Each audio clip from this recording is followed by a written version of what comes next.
Welcome to RJ next exam. RJ next exam में आपका स्वागत है दोस्तों। आज है 21 अप्रैल 2020। 21 अप्रैल 2020 के हम राजस्थान के करंट जीके के क्वेश्चन डिस्कस करेंगे। अगर दोस्तों हमारे ये क्वेश्चन अच्छा लगे तो आप हमारे चैनल आरजे नेक्स्ट एग्ज़ाम को सब्सक्राइब ज़रूर कीजिए और पास में लगी बेल आइकन की घंटी को भी दबा दीजिए ताकि आपको मॉर्निंग में हमेशा वीडियो उपलब्ध हो सके। और इस वीडियो की पीडीएफ आप इस वीडियो के डिस्क्रिप्शन में जाकर वहां से डाउनलोड कर सकते हो। अगर दोस्तों आप मेरे इस वीडियो के अंत तक बने रहिए, मैं अंत में आपसे एक क्वेश्चन पूछूंगा जिसका आंसर आप मुझे कमेंट बॉक्स में ज़रूर दीजिए। चलिए दोस्तों हम आज के क्वेश्चन डिस्कस करते हैं। आज का पहला क्वेश्चन क्या है? पहला क्वेश्चन ये रहा, हाल राजस्थान के सांगानेर हवाई अड्डे से राष्ट्रीय विमान सेवा कब से शुरू हो जाएगी? तो आपके सामने चार ऑप्शंस हैं। राइट ऑप्शंस है बी यानी 4 मई को। 4 मई को सांगानेर हवाई अड्डे से राष्ट्रीय विमान सेवा शुरू कर दी जाएगी। अभी ये कोरोना वायरस के चलते सभी विमान सेवाएं पूरे भारत में ही बंद थी, लेकिन अभी राजस्थान के जयपुर जिले से 13 किलोमीटर दूर सांगानेर हवाई अड्डा है, वहाँ पर 4 मई से जो विमान सेवा है वो शुरू कर दी जाएगी। अब बात कर लेते हैं सांगानेर हवाई अड्डा। सांगानेर हवाई अड्डा, इसका निर्माण कब हुआ, दर्जा कब मिला था अंतर्राष्ट्रीय हवाई अड्डे का? तो इसका दर्जा मिला था 29 दिसंबर 2005 को इसे अंतर्राष्ट्रीय हवाई अड्डे का दर्जा मिला था। और इसके बारे में जान लेते हैं कि इनसे विमान है वो air India, Go Air, Indigo, jet Airways आदि विमान है वो उड़ती है। और बात कर लेते हैं राजस्थान के में कुल कितने हवाई अड्डे हैं? तो राजस्थान में कुल है वो कितने हैं? 9 है। उनमें से अभी चालू कितने हैं? 7 है। कौन कौन से हैं वो मैं आपको बता देता हूँ। एक तो महाराणा प्रताप हवाई अड्डा, एक बीकानेर सिविल एयरपोर्ट है, एक जैसलमेर एयरपोर्ट है, एक जोधपुर एयरपोर्ट है, एक कोटा हवाई अड्डा है, एक किशनगढ़ एयरपोर्ट अजमेर है। ये 7 हवाई अड्डे हैं जो वर्तमान में राजस्थान में चालू है। अब बात कर लेते हैं मुख्य रूप से इंडिया के कौन कौन से हैं। तो इंडिया में मुख्य रूप से एक तो इंदिरा गांधी हवाई अड्डा है जो दिल्ली का है। शिवाजी हवाई अड्डा कहाँ है? तो ये मुंबई में है। एक सुभाष चंद्र बोस हवाई अड्डा है जो कहाँ है? कोलकाता में है। और एक बात कर लेते हैं वीर सावरकर हवाई अड्डा है जो कहाँ है? अंडमान निकोबार में। तो आपको इतना भी इनके बारे में भी याद रखना है। अब चलते हैं दोस्तों नेक्स्ट क्वेश्चन। आज का नेक्स्ट क्वेश्चन क्या है? राजस्थान सरकार ने निम्नलिखित में से किस पर पूर्णतः बैन लगाने की सिफारिश की है? अभी हाल ही में राजस्थान ने कोरोना वायरस के चलते किन पर पूर्णतः बैन लगाने की सिफारिश की है? तो वो जर्दा तंबाकू पर पूर्णतः बैन लगाने की सिफारिश की है, यानी ऑप्शन ए राइट है, जर्दा तंबाकू। इससे पहले 2 अक्टूबर को भी माननीय अशोक गहलोत जी ने जो महात्मा गांधी जी की जयंती पर भी घोषणा की थी। और अभी कोरोना वायरस के चलते पूर्णतः बैन लगाने की सिफारिश की है केंद्र सरकार के द्वारा, जो हमारे माननीय अशोक गहलोत जी के द्वारा इसकी कोशिश की गई है। अब बात कर लेते हैं कि जो जर्दा तंबाकू है इनसे जो पीक होता है, थूका जाता है, जिनसे क्या है कि संक्रमण की बीमारी सर्वाधिक फैलने होती है। और हाल ही में राजस्थान में इनको बैन लगाने की घोषणा की गई है। अब बात कर लेते हैं राजस्थान ने इसको बैन लगाने की शुरुआत की है, तो राजस्थान के बारे में जान लेते हैं। राजस्थान की राजधानी क्या है? जयपुर। और यहाँ के मुख्यमंत्री कौन है? सीएम अशोक गहलोत। और गवर्नर कौन है? तो वो है कलराज मिश्र। राजस्थान के बारे में मैं मुख्य नेशनल पार्क बता देता हूँ कौन कौन से राष्ट्रीय अभ्यारण्य हैं। एक तो केवलादेव राष्ट्रीय उद्यान है, एक सरिस्का राष्ट्रीय उद्यान है जो अल्मोड़ा में है, और एक है मरुस्थल राष्ट्रीय उद्यान है जो कहाँ है? जैसलमेर। तो आपको इतना इनके बारे में याद रखना है। अब चलते हैं नेक्स्ट क्वेश्चन। और आज का नेक्स्ट क्वेश्चन क्या है? राजस्थान का पहला जैविक गांव कौन सा बनने की ओर अग्रसर हो रहा है? तो कौन सा हो रहा है? वो है दादिया, यानी ऑप्शन सी राइट है। जैविक गांव यानी जो पूर्णतः जैविक गांव बनने जाने की ओर अग्रसर हो रहा है। अब बात कर लेते हैं दादिया ये कहाँ है? तो दादिया है वो जयपुर का एक गाँव है। कहाँ का है? जयपुर का गांव है। अब बात कर लेते हैं हमारा राजस्थान का कौन सा जिला है जो पूर्णतः जैविक बन चुका है? तो वो है डूंगरपुर। कौन सा है? डूंगरपुर है। और भारत का ऐसा कौन सा राज्य है जो पूर्णतः जैविक में परिवर्तन हो चुका है? तो वो है सिक्किम। कौन सा? सिक्किम। तो आपको इस क्वेश्चन से इतने इफेक्ट क्लियर होते हैं। दोस्तों मैं जो आपको बोल रहा हूँ आप साथ साथ में लिखा कीजिए, क्योंकि ये आपके एग्जाम के लिए वेरी वेरी इंपॉर्टेंट क्वेश्चन है। अब चलते हैं नेक्स्ट क्वेश्चन। और आज का नेक्स्ट क्वेश्चन क्या है? राजस्थान शिक्षा विभाग द्वारा ज्ञान संकल्प पोर्ट रैंकिंग में प्रथम स्थान पर कौन सा जिला रहा है? तो प्रथम स्थान पर कौन सा जिला रहा है? तो वह जिला रहा है, वो है कौन सा है, यानी बांसवाड़ा जिला प्रथम स्थान पर, यानी राइट ऑप्शन सी है। अब क्या है, शिक्षा विभाग के द्वारा जो ज्ञान संकल्प पोर्ट, यानी इसका क्या अर्थ है, कहने का मतलब है जो शिक्षा के क्षेत्र में जो भी पैसे हैं वो लोगों के द्वारा दिए जाते हैं, जो उनके अग्रणी कार्य के लिए, शिक्षा को बढ़ावा देने के लिए, उसमें टॉप किसने किया है? तो बांसवाड़ा ने फर्स्ट स्थान पर रहा है। ये सेकंड बार भी फर्स्ट स्थान पर रहा है, यानी पिछली बार भी फर्स्ट स्थान पर बांसवाड़ा था। अब सेकंड स्थान पर कौन सा है? तो सेकंड स्थान पर है वो जोधपुर है। और थर्ड स्थान पर कौन सा है? थर्ड स्थान पर है हम चूरू, थर्ड स्थान पर चूरू। तो आपको इस क्वेश्चन से इतने इफेक्ट क्लियर होते हैं। अब ये रिपोर्ट कब की है? तो ये वो रिपोर्ट है वो नवंबर दिसंबर की रिपोर्ट है। कब की है? नवंबर दिसंबर की ये रिपोर्ट है। तो आपको इस क्वेश्चन से इतनी जानकारी क्लियर होती है। अब बता देता हूँ, जो शिक्षा के क्षेत्र में है वो प्रथम राज्य जो जिला है कौन सा रहा है शिक्षा स्तर पर? तो वह जिला रहा है हनुमानगढ़। कौन सा? हनुमानगढ़। और सेकंड पर कौन सा रहा है? पहला हनुमानगढ़ रहा है, और सेकंड पर रहा है वो जयपुर।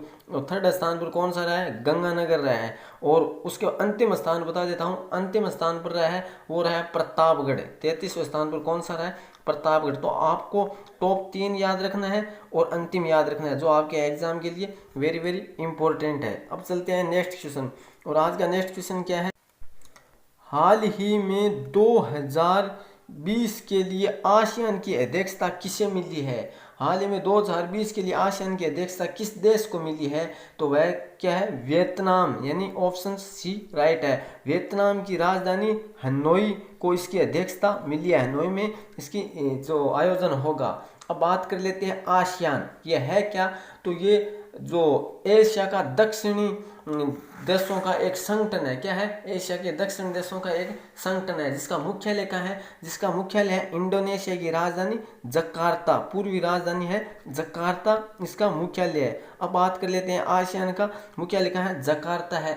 अब मैंने बोला है ये पूर्वी राजधानी है, तो अभी वर्तमान में आसियान की कौन सी राजधानी स्थानांतरित की गई है? तो वर्तमान में जो राजधानी है वो है पूर्वी कालिमंथन, जो बोर्नियो द्वीप पर स्थित है। कौन से द्वीप पर? बोर्नियो द्वीप पर स्थित है। क्यों स्थानांतरित किया गया है?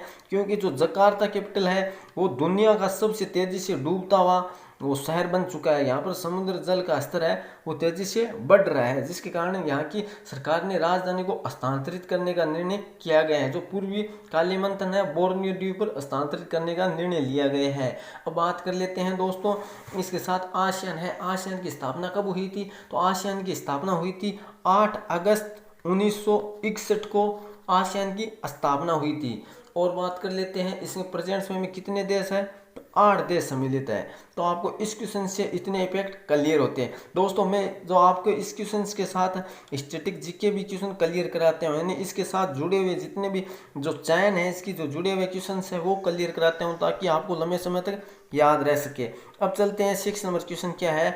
हाल ही में किस देश से देश ने प्रत्येक घर में 2 मास्क की डिलीवरी शुरू की है? तो किस देश ने कोरोना वायरस के चलते, ये लगभग सभी क्वेश्चन है कोरोना वायरस के चलते है, तो कोरोना वायरस के चलते प्रत्येक घर में 2 मास्क की डिलीवरी शुरू की है, तो वो है जापान, यानी ऑप्शन बी राइट है। जापान में प्रत्येक घर में 2 मास्क तथा साथ ही में $900 रुपये भी सरकार ने देने की घोषणा की है कोरोना वायरस के चलते, क्योंकि कि यहाँ पर 1 महीने का आपातकाल लगाया गया है। कितने महीने का?